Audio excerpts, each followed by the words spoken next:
Greg Forster. I am an assistant professor of biblical and systematic theology at Trinity Evangelical Divinity School. I've been asked to say a few words about the political effects of the 18th and 19th century revival movements.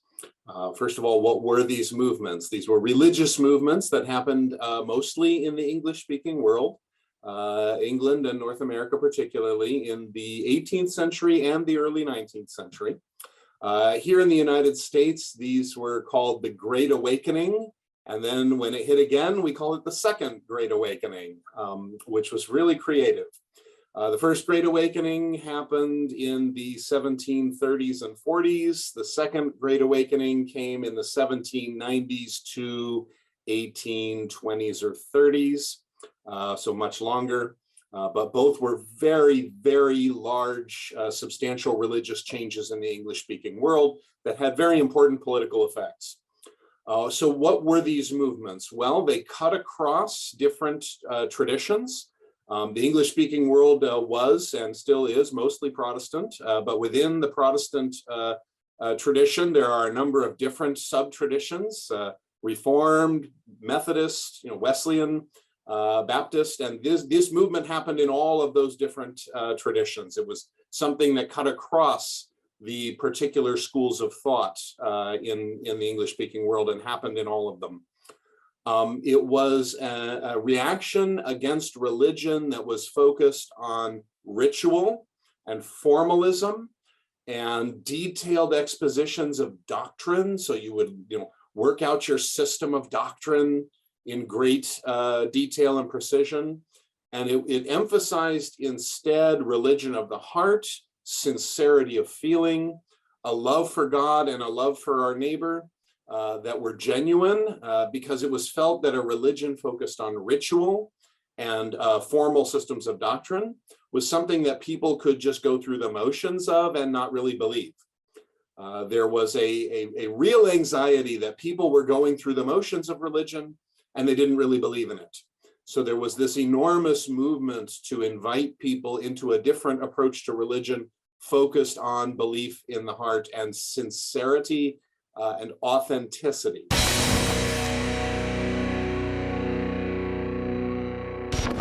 This often happened outside the established churches.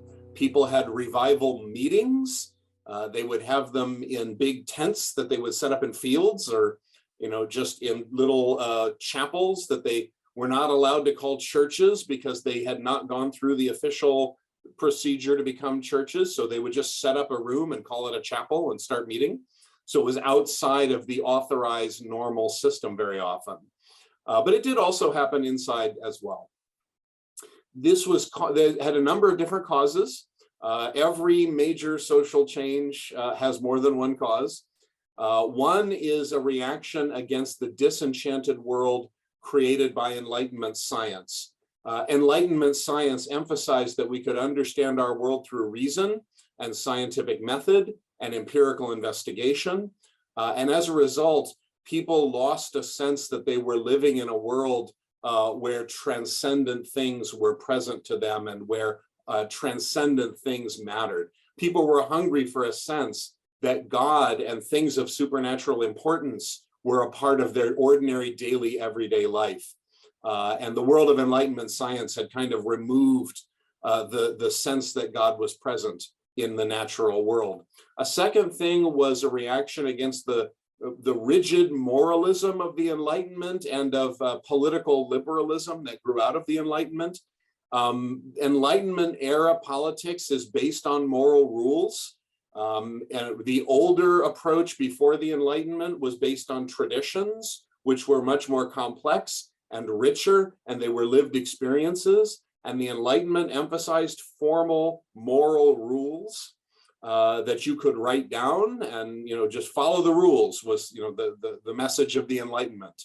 And that moralism felt emotionally empty. It wasn't satisfying. It didn't provide people with beauty or a sense of heroism, a sense that great and important things could be done in the world of politics or in any other world. So there's a sort of moralism. In Christian theology, we often talk about legalism.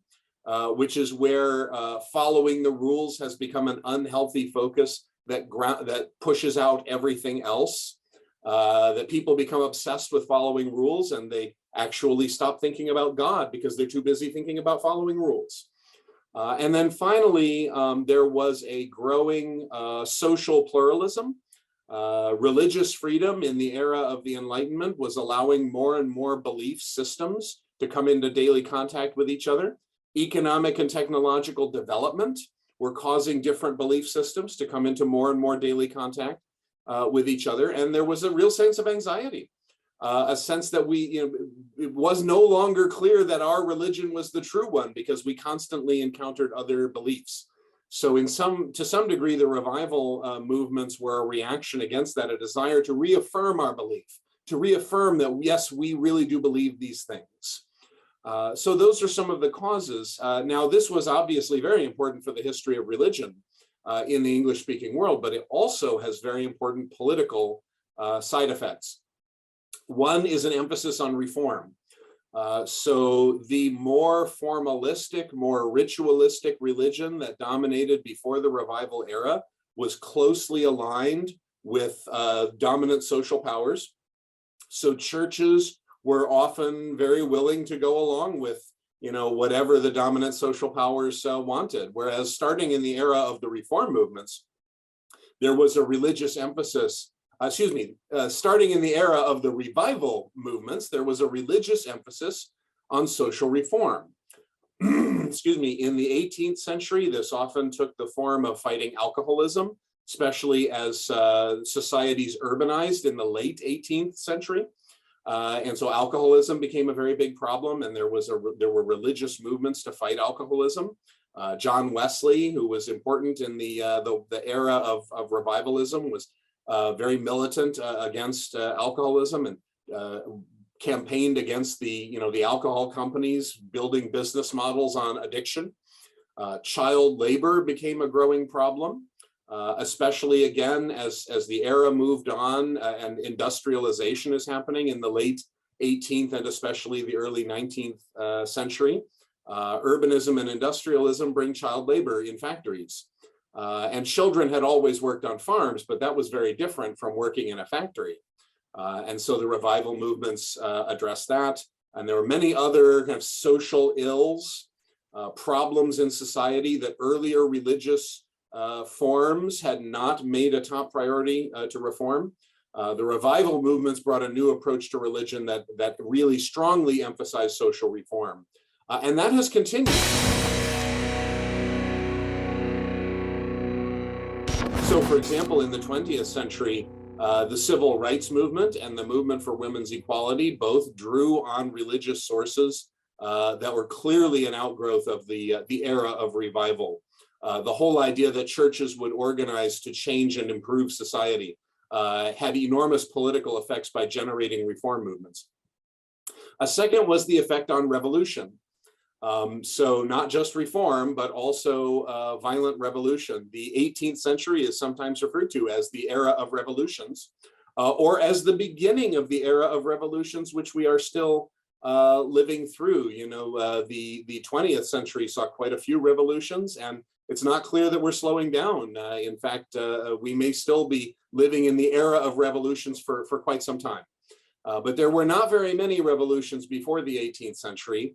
But the story of the relationship between revival and revolution is a little complicated, because here in the United States, there was a close alignment between the revival movements and the revolution.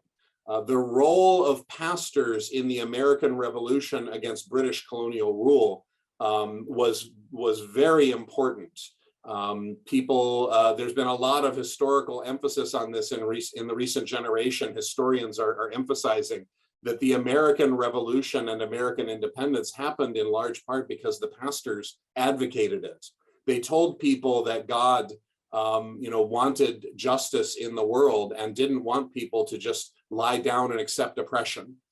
And so the Great Awakening, the first Great Awakening, was very important to laying the political groundwork for the American Revolution. And the second Great Awakening really was formative for America's understanding of the meaning of the revolution in the era after it happened. So the Second Great Awakening doesn't happen until after the American Revolution, but it happens not long after the American Revolution. And that revival movement kind of fills our historical memory of what the American Revolution was all about. The crafting of a new, more democratic society, a less aristocratic society, comes as much out of the revival movements as it does out of the Reformation, the revolution itself.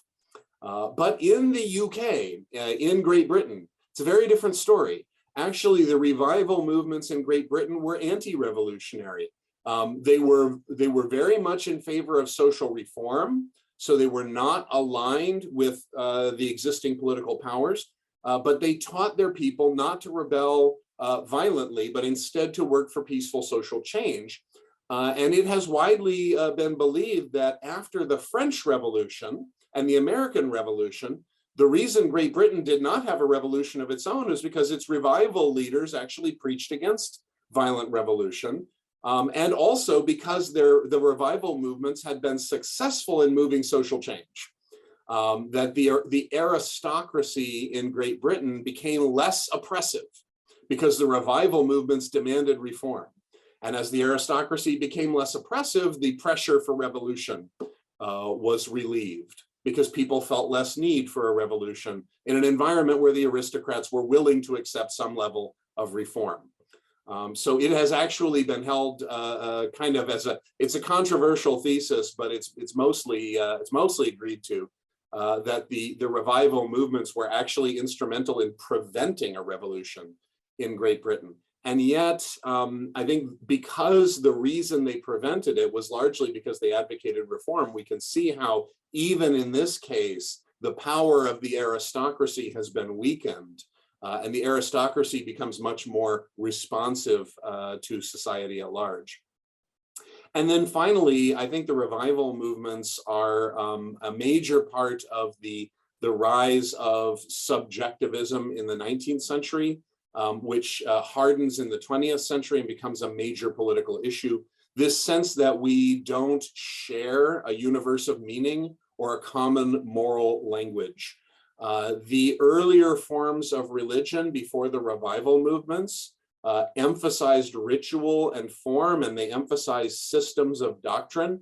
So they provided people with a sense that they all lived in the same moral and religious universe together. Whereas the revival movements, with their emphasis on the heart, their emphasis on authenticity, on really sincerely meaning it, actually undermine the sense that what I believe and what you believe is the same thing when we both say the same things and go through the same religious processes. I can't really tell you what your religious experience means to you, and you can't tell me what my religious experience means to me. And this subjectivism, this sense that we no longer have a common moral and religious language, we no longer have a common metaphysics for understanding our world, is a major political challenge. Because we can agree that murder is wrong, but do we agree on what is murder?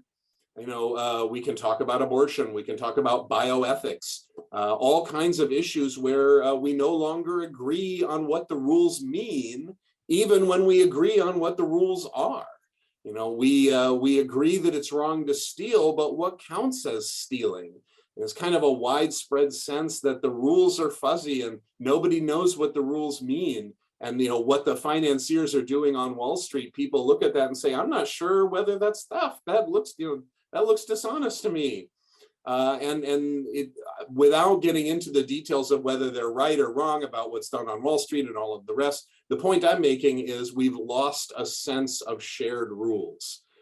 Because even though we still affirm the same rules verbally, we no longer agree on what they mean, and we don't have a common process or a common language for resolving that.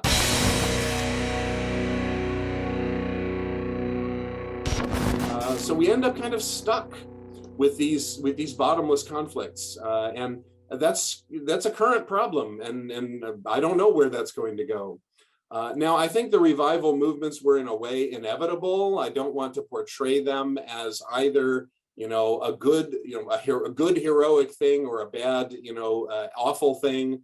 The movement of history at that time really made it almost inevitable that something like that would happen, because religion can't go on being merely formal and merely a system of doctrine. Religion really does have to connect with people subjectively, internally, if it's going to be meaningful at all. And yet, while there was a need for it, it's created a number of political processes that we still don't see the end of, and that are very challenging to live through. So that's a brief introduction to the political significance of the revival movements of the 18th and early 19th centuries. If you have any questions, I'm easy to find, so drop me a line.